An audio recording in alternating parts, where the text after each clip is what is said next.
सिर झुका के प्रणाम किया। हनुमान जी से किसी ने कहा कि आपने प्रणाम किया, आप तो ब्राह्मण हैं, ब्राह्मण बनकर आए और राम जी से आप पूछ रहे हो कि क्षत्रिय रूप फिरो बलवीरा, राम जी तो क्षत्रिय वेश में है और आप ब्राह्मण हैं, तो आपने पहले जाकर के प्रणाम कर दिया। और हनुमान जी ने कहा कि मेरी आदत है। हनुमान जी की एक आदत है, क्या? वो केवल राम जी को ही प्रणाम नहीं कर रहे, उनकी आदत है, वो जिससे भी मिलते हैं हाथ जोड़कर सबसे पहले इसी भाव। आप देखिए जब समुद्र से लंका के लिए हनुमान जी जा रहे हैं तो अस कही नाई सबनी कहु माथा, चले हरसी धरी रघुनाथा, अस कही नाई सबनी कहु माथा। सबको प्रणाम करके हनुमान जी लंका में गए तो रावण के सामने भी बोले विनती करूं जोरी कर रावण। कितना सुंदर हनुमान जी के मिलने का नाम। भगवान भी प्रभावित हो गए जब हनुमान जी ने सबसे पहली बार राम जी से पूछ दिया कि कौन तुम कौन? भगवान चौंक गए। नजराने भी इंतजार करते हैं किसी नजर वाले का। पीछे मुड़ के भगवान ने देखा लक्ष्मण कौन कह रहा है कि तुम कौन? पहली बार कोई पूछ रहा है वो तुम। और ये जो भाव है, मैं आपसे जो निवेदन कर रहा था मुख्यतः कि जहाँ कथा होती है वहाँ तो महाराज माता सरस्वती अपने हंस को छोड़ करके उन परम हंसों की वाणी पर विराजमान हो जाती है, जिस वाणी से राम कथा का, भगवान की कथा का गायन होता है। सरस्वती अपने राज हंस का परित्याग करके उस परम हंस की वाणी पर विराजमान होकर के राम गुण गायन में तल्लीन हो जाती, डूब जाती। इसलिए जीवन में जो महिमा है, जो महात्मा है, अमृत कहाँ है? किसी ने कहा केजित बदंति धनहीन गुणों जघन्या। किसी ने कहा कि जिस व्यक्ति में गुण नहीं है वो बहुत अपराधी है। केजित बदंति धनहीन गुणों जघन्या। किसी ने कहा कि जो धनहीन है वो बुरा है। किसी ने कहा कि नहीं, धनहीन बुरा नहीं है, अगर व्यक्ति में गुण अच्छे हो तो धन से क्या लेना देना, जिसमें गुण नहीं है वो बुरा है। केचित वदन्ति धनहीन गुणों जघन्या, केचित वदन्ति गुणहीन जनों जघन्या, लेकिन व्यासो वदन्ति वेद पुराण विज्ञ, वेद पुराणों के विज्ञ श्री महर्षि वेद व्यास कहते हैं कि जो भगवान का स्मरण नहीं करता, जो नाम संकीर्तन नहीं करता, वो सबसे बड़ा पाप है, सबसे बड़ा अपराध है। आप धनहीन हैं, गुणहीन हैं, इससे क्या लेना देना है? हनुमान जी कहते हैं कह हनुमंत विपत्ति प्रभु सोई, और जब तब सुमीरन भजन न हो। जब राम जी ने पूछा हनुमान जी से कि सीता जी की क्या दशा, श्री हनुमान जी ने कहा कि प्रभु जानकी माता ने जो संदेश मिला, कितना अद्भुत संदेश है जानकी माता का। आप देखिए, वो कहती है कि प्रभु आपके विरह में देखो मेरा एक ही अपमान है। सीता जी कहती मेरा एक अपमान है, बताओ क्या गलती सीता? अब गुण एक मोर में माना। हे हनुमान जी प्रभु से कह देना, सीता जी कह रही सब पाठ करना, जाकर के कह देना प्रभु से कि मेरा एक अपमान है। क्या है? अब गुण एक मोर में माना। क्या है? बोले जब अयोध्या से प्रभु वन में आ रहे थे तो उन्होंने मुझसे कहा सीते तुम अयोध्या में रहो, तो मैंने कहा कि प्रभु आपके बिना मैं अयोध्या में नहीं रह सकती। यदि आप अयोध्या में मुझे छोड़ दोगे, अकेले चले जाओगे, तो मैं अपने प्राणों का त्याग कर दूंगी। तो प्रभु ने कहा कि तुम मेरे साथ चलो, मैं उनके साथ हूं। मैं जिनके बिना अयोध्या में नहीं रह सकी, आज उनके बिना मुझे लंका में रहना पड़ा। और मैं कह रही थी कि आप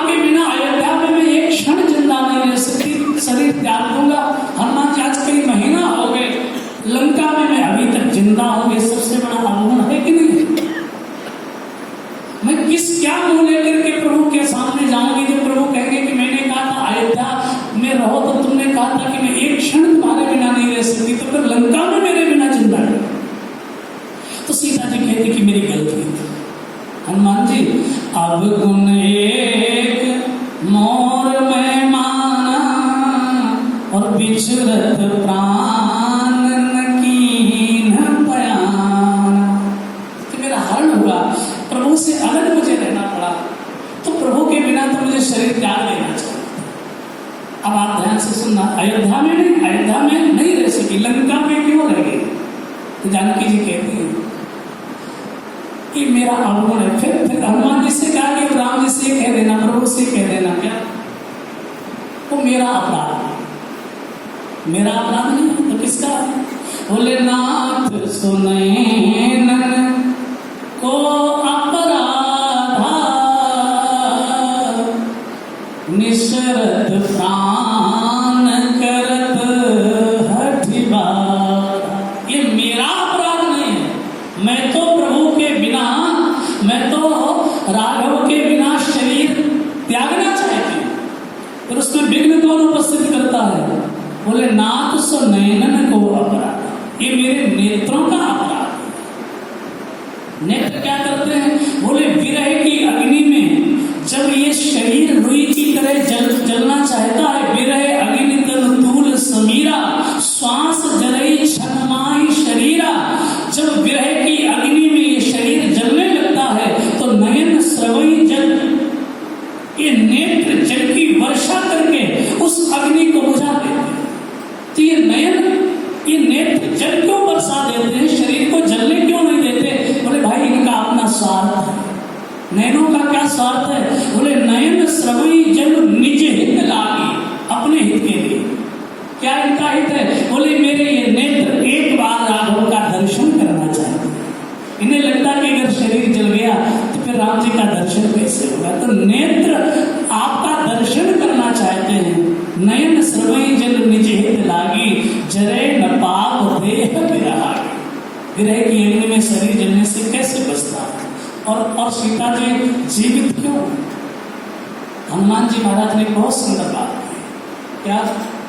जब राम जी ने पूछा, ऐ हो हनुमान श्री रघुनाथ कहो सुधि है सिय की क्षिति माही।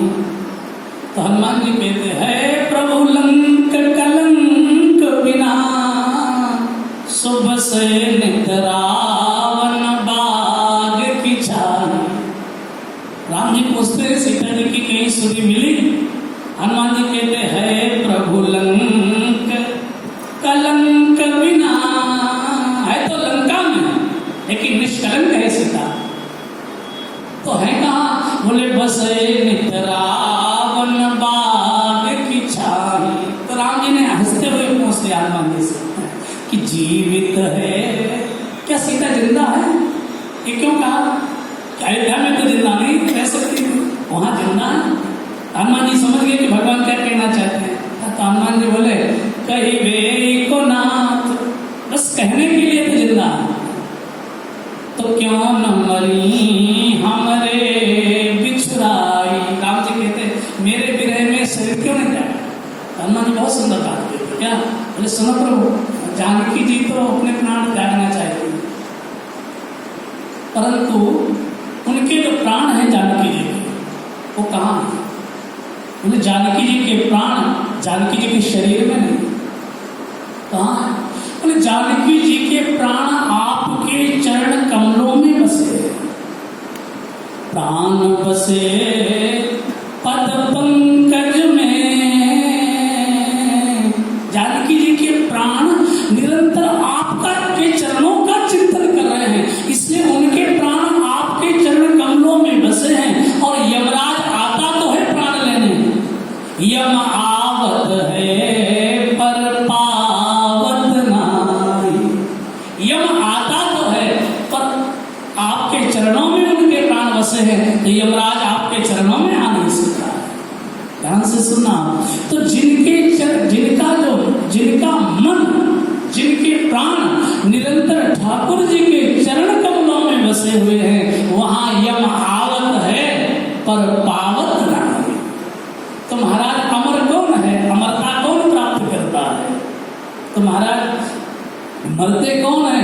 बोले जो संसार के विषय भोगों में रमण कर रहे वो मरते हैं, और जो राम जी में रमण कर रहे हैं, जो भगवान में रमण कर रहे हैं, जो भगवान के नाम संकीर्तन में निरंतर जिनका मन, जिनके प्राण, जिनकी बुद्धि, जिनकी आत्मा निरंतर ठाकुर जी के चरण कमलों का ही चिंतन कर रही है, महाराज वही संसार में अमरत्व को प्राप्त करते हैं, वही श्री राम जी को प्राप्त करके धन्य हो जाते हैं। इसलिए जिनकी रसना रसनाम कले और नित नेह सुधा बरसाती रही, अखियां रही सावरी सूरत में बगी, और कानन की रति भाती रही, पद पंकज पर नित्य चढ़ा मानस, और न बात सुहाती रही, उनको भवभीति न जान पड़ी, कब आती रही कब जाती रही। भाई भगवान का जो अवतार है, उस अवतार का प्रयोजन क्या है? भगवान तो वैकुंठ में है, वैकुंठ वैभव सुखम परिहाय वस्तु, उस वैकुंठ वैभव का त्याग करके ठाकुर जी यहाँ लीला करने क्यों आए? अभी आपने विचार किया अवतार का प्रयोजन क्या? अनेक कारण बताए जाते हैं, लेकिन किसी संत का मुझे बहुत सुंदर एक भाव लगा। भगवान आते थे, बोले एक दिन लक्ष्मी मैया ने ठाकुर जी से कहा कि प्रभु ये बताओ आपको शर्म नहीं लगती? भगवान बोले किस बात की शर्म है? बोले सबके यहाँ मेहमान आते हैं, संबंधी आते हैं, अपने आते हैं, अपनों के बिना भी क्या जीवन है?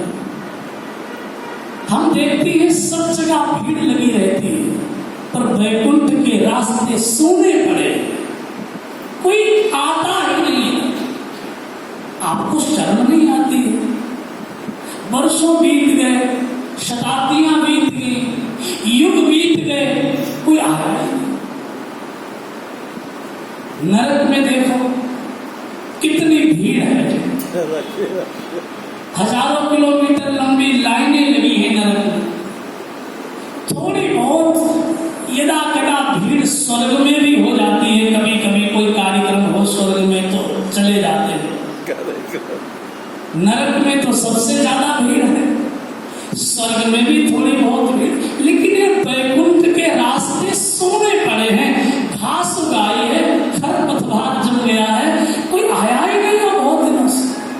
भगवान ने कहा तो इसमें हमारे क्या कहते हैं? हम तो सबको बुला रहे हैं, ये द्वार सबके लिए खुला है, कोई भी आ सकता है। लक्ष्मी जी ने कहा परंतु महाराज दोष आपका ही है। बोले क्यों?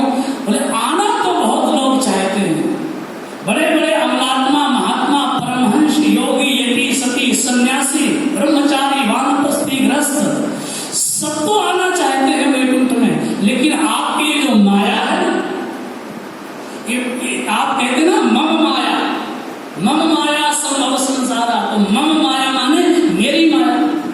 तो ये जो आपकी माया है ना, ये महाराज इतनी दुस्तर है, बड़े बड़े विश्वामित्र, पराशर, परिवृता, स्खलिता पतिता भवति, बड़े बड़े परमहंसों को, महात्माओं को, योगियों को आपकी जो माया है, जो भी वैकुंठ आना चाहता है उसको आपकी माया ऐसे उन सुरा सुंदरियों के उन नूपुर झंकारों में अलंकृत होकर के महाराज स्खलिता पतिता भवति नरक के गहन गर्त में गिर गए।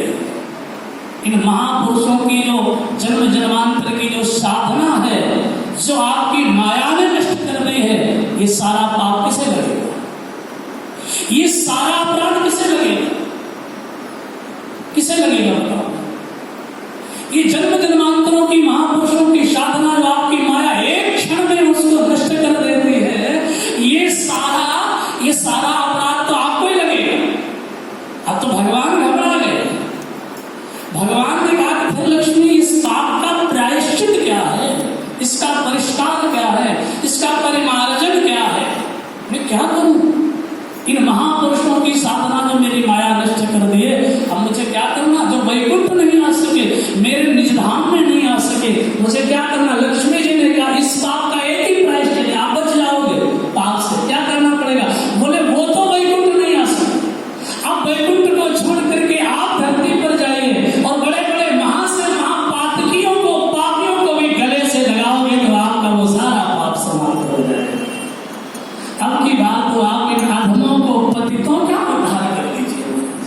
ठाकुर जी आए हैं धरती पर अवतार लेकर के। क्यों आए हैं?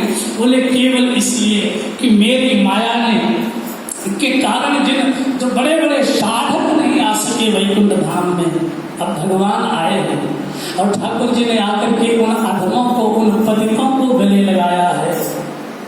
महाराज गणिका गणिका अजामिल व्याध गीध गजादि खल तारे घना पाई न के गति पतित पावन राम भजी सुनो सठ मना। श्री तुलसीदास जी महाराज अपने मन को समझा। पाई न के गति पतित पावन राम भजी सुनो सठ मना। हे मन, देखो अपने मन को तुलसी बाबा ने बहुत समझा। ये सारी कथा किसको सुनाई जा रही है?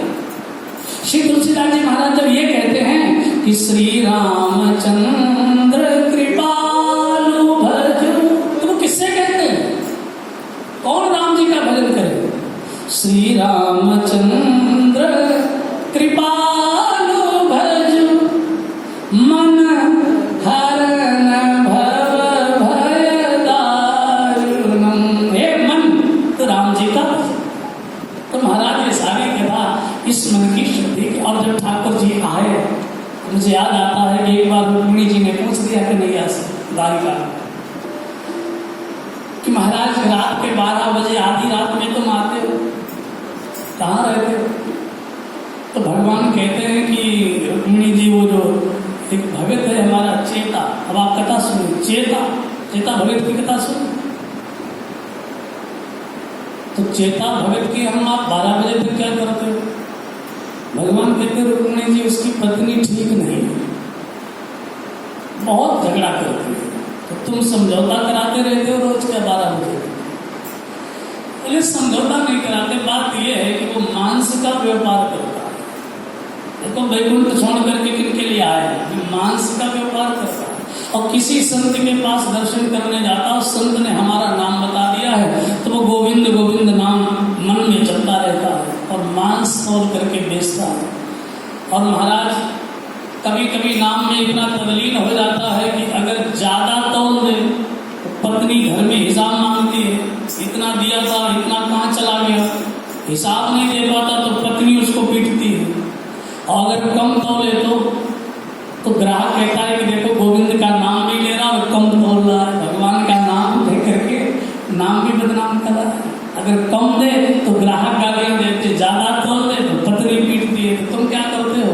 गोविंद कहते मैं तराजू के पल्ले पर बैठा हुआ जितना ग्राहक मांगता है, कभी 1 किलो का बन जाता हूँ, कभी आधे किलो का बन जाता हूँ, कभी 250 ग्राम का बन जाता हूँ, कभी 100 ग्राम का बन जाता हूँ। जब तक वो 12 बजे दुकान बंद नहीं करता तराजू के पल्ले पर मैं बैठा ही रहेगा। ये उनकी कर्मा है। इसलिए तो वैकुंठ छोड़ करके भगवान आए, तो महाराज उन अधमों का, उन पतितों का भी उद्धार होगा। किसी ने कहा, श्री बिंदु जी महाराज का एक भाव है, न जाने कौन से गुण पर दया निधि रीझ जाते हैं, न जाने सब गाय दया निधि रीझ जाते हैं,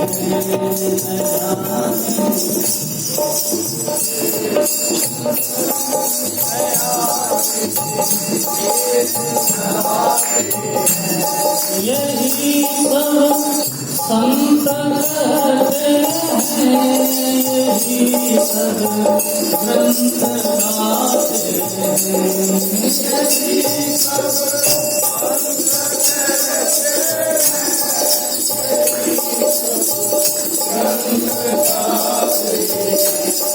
न जाने कौन से